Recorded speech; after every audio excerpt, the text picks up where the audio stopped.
वो इस्लाम को ऊपर रखते हैं या संविधान को ऊपर रखते हैं? नहीं, ये सवाल नरेंद्र मोदी से पूछा जाए, ये सवाल अमित शाह से क्यों नहीं पूछा जाता? आपको मुसलमान दिख गया, बोलो। मैं यही तो कह रहा हूं ना कि आप जिस प्रिमाइस से आते हैं, आपके दिल में बात क्यों पैदा होती है कि मुसलमान से पूछा जाए कि वतन के तुम वफादार हो या नहीं हो? क्या आप ये सवाल करेंगे मौलाना अबुल कलाम आजाद से? क्या आप सवाल करेंगे अल्लामा फजल खैराबादी से? क्या आप सवाल करेंगे जौहर बरदरान से? क्या उन उलमाओं से सवाल करेंगे जिन्होंने देश की आजादी के लिए जिहाद का फतवा दिया था? ये क्या बात है? बोलिए, 75 साल की आजादी मना रहे हैं, मगर आपके दिल में अभी भी एक कीड़ा है कि मुसलमान वफादार है या नहीं है। मैंने भारत के संविधान के ऊपर अल्लाह के नाम पर ओथ लिया है। अब इससे बढ़कर अब मुझे आपसे वफादारी की सर्टिफिकेट की जरूरत नहीं है। आप क्या सोचते हैं, मुझे उसकी फिक्र नहीं है। मैं ये कह रहा हूं कि देश में मुझे अपने मजहब पर चलने की पूरी इजाजत है। मुझे देश के चप्पे चप्पे से मोहब्बत है। मैं जब तक जिंदा रहूंगा, इस सरजमीन पर रहूंगा, जब अल्लाह की तरफ से वक्त आएगा तो इसी जमीन में चला जाऊंगा। अब इसके बावजूद भी अगर आप मुझ पर पूछा जाएंगे कि ये सवाल है, क्या सवाल है, ये तो गलत सवाल है। आपका ये सवाल उठता ही नहीं चाहिए, प्रेमाइस गलत है इसका। संविधान पर आपका अकीदा है, संविधान को आप सबसे ऊपर रखते हैं? बिल्कुल, संविधान से देश चलेगा ना। संविधान से देश चलेगा। तो संविधान में आर्टिकल 44 के संदर्भ में आपका क्या ख्याल है? संविधान में शराबबंदी पर आपका क्या पोजीशन है? आप लोग 6:30 बजे के बाद पीते हैं, टून हो जाते हैं, इसलिए आप डायरेक्टर प्रिंसिपल की बात नहीं करते।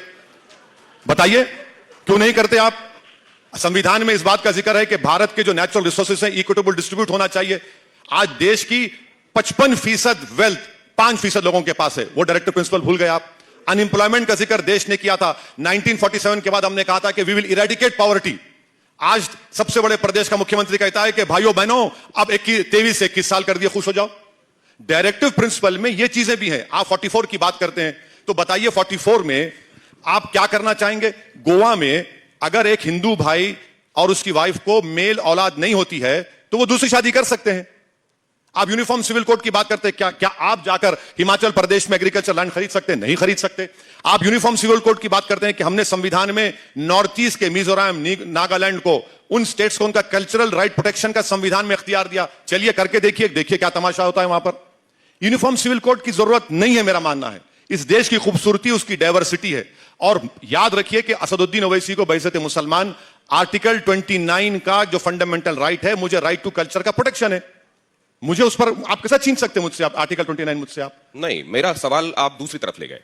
दोनों ही बार जब मैंने आपसे बात पूछी, मेरा ना मंतव्य था आपसे, जब मैंने ये पूछा कि आप इस्लाम को या संविधान को किसको ऊपर रखते हैं, मैंने बहुत पर्पस के साथ वो सवाल किया था, लेकिन आप दूसरी तरफ ले गए।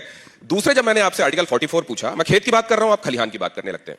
मैं आपसे पूछ रहा हूं आर्टिकल 44 के संदर्भ में, आप तुरंत उसको दूसरी तरफ। आप 6 बजे के बाद शराब पीना, तुम किसके संदर्भ में कह रहे हैं मुझे नहीं मालूम, लेकिन मैं आपसे एक बात जानना चाहता हूं। आप परमिट कीजिए, मैं आपसे एक बात जानना चाहता हूं। इस देश में एक सेकंड, इस देश में एक बाप है, उसके 4 लड़कियां हैं। एक की शादी ईसाई से होती है, एक की शादी मुस्लिम से होती है, एक की शादी पारसी से होती है, एक की शादी हिंदू से होती है जी। वो अपनी चारों बेटियों के लिए बराबर अधिकार चाहता है। वो बाप, उस बाप की क्या गलती है सर, बताइए आप। अरे कौन रोक रहा है आपको? दीजिए ना। यही तो है 44 सर। अरे सर, यही तो है यूनिफॉर्म सिविल कोड सर। एक मिनट सुनिए। उत्तर प्रदेश में एग्रीकल्चर लैंड में क्या हमारी हिंदू बेटियों को हिस्सा मिल रहा है? क्या उत्तर प्रदेश में मुस्लिम पर्सनल लॉ बोर्ड ने रेजोल्यूशन पास करके दे दिया कि एग्रीकल्चर लैंड में हिस्सा मिलना चाहिए? दीजिए ना। और ये कौन रोक रहा है आपको? करिए ना आप। अच्छा एक बात बताइए, राइट टू विल आप निकाल देंगे क्या? करिए, निकालिए, राइट टू विल निकालिए। क्या कानून की बात कर रहे हैं आप? विल से सब कर दे सकते, निकालिए, राइट टू विल निकालिए। आप राइट टू विल नहीं निकालेंगे। आपको लगता है कि ये मुसलमान, अरे छोड़िए ना। आप देश को देखिए पूरा। आपको लगता है नहीं 4 बेटियां हैं, अरे भाई 4 बेटियां हैं, उसको क्या करना है? जैसे आपने कहा कि एक से दूसरी शादी, ठीक है, स्पेशल मैरिज एक्ट में करिए आप शादी, कौन रोक रहा है आपको? मगर मेरा जो कल्चर का प्रोटेक्शन आर्टिकल 29 में है, आप मुझसे क्यों छीनना चाहते हो उसको? मुझे समझ में नहीं आ रहा। और आप ये क्यों गलत फहमी आपको है कि आपका कल्चर अच्छा है और मेरा कल्चर गलत है? ये बिल्कुल गलत है। ये किसने कब कहा कि आपका कल्चर नहीं? ये आपने सवाल करके ये बता रहे हैं। अब आपने कुछ 2 चीजें खुद साबित कर दी। आपने कहा कि असदुद्दीन ओवैसी कभी मुसलमानों का लीडर नहीं बनेगा, लेकिन आपने अभी मुसलमान है आपने खुद ये बता दिया कि एक्चुअली आप किसकी नुमाइंदगी कर रहे हैं। नहीं, अगर मैं बोलूंगा मुसलमानों के बारे में तो क्या मुसलमान क्या मार्स से आए क्या? नहीं, भारत की सरजमीन के है ना। मैं वही कह रहा हूं, बोलना चाहिए भारत के नागरिक हैं। नहीं, मेरा कल्चर और आपका कल्चर तो हमारा कल्चर है सर। आप मेरा कल्चर हमारा कल्चर क्या कर रहे हैं? मैं आपसे देखिए, वही तो संविधान को समझ नहीं रहे ना आप।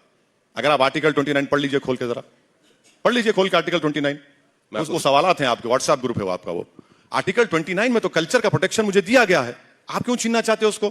अच्छा, आपको मालूम कि नॉर्थ ईस्ट स्टेट्स में कल्चर का प्रोटेक्शन दिया गया है? अरे हर जगह का कल्चर इस देश की खूबसूरती है। जब मैंने आर्टिकल 44 की बात, लेकिन हर आतंकवाद मुसलमान ही क्यों होते हैं?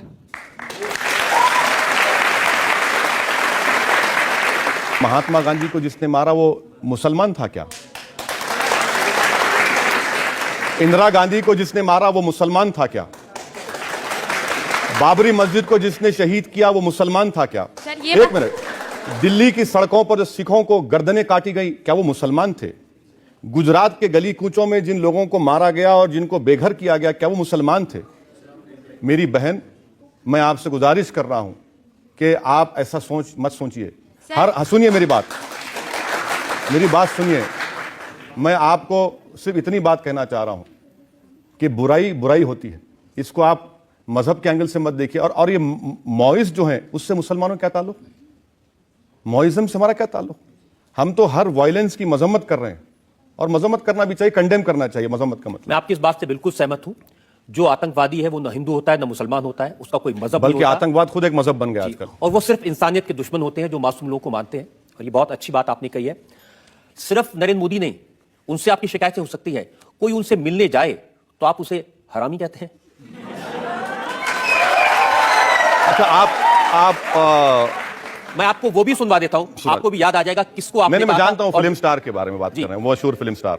मशहूर फिल्म स्टार हैं, और आपने कहा था इनको कौन पसंद आता है? वो हरामी नाचने गाने वाला एक्टर, वो पतंग फहरा रहा है, याद रख तेरी जिंदगी की डोर अल्लाह काटेगा, तू जाएगा कब्रिस्तान। वो हरामी जो नाचने गाने वाला एक्टर जो पतंग पिला रहा है, याद रख तेरी जिंदगी की डोर अल्लाह काटेगा, तू जाएगा कब्रिस्तान में। तो तुझे मालूम होगा कि कौन हीरो था, कौन हीरो नहीं है। नाम सलमान रखने से कोई सलमान नहीं हो जाता, सलमान रखती भी है।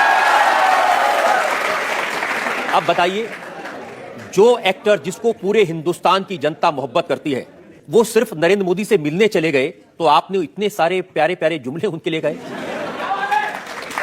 सर देखिए, जब ये मिलने गए, आपके लिए प्यारे हो सकते, मेरे लिए प्यारे नहीं है सर। मेरे लिए ये लोग हीरो नहीं हो सकते। नहीं, मैं बता रहा हूं, नहीं, मेरे लिए ये लोग हीरो नहीं हो सकते। मेरे लिए हीरो वो लोग हैं जिन्होंने इस मुल्क को आजाद कराने के लिए अपनी जानों को कुर्बान किया और इस मुल्क के लिए अपना खून पसीना बहाया। ये लोग मेरे लिए हीरो नहीं है। ये पैसे लेकर हीरोगिरी करना अलग बात है। ये लोग जाकर क्या कहा मौसूफ ने कहा कि मेरी बहन अपने आप को सेफ महसूस करती है।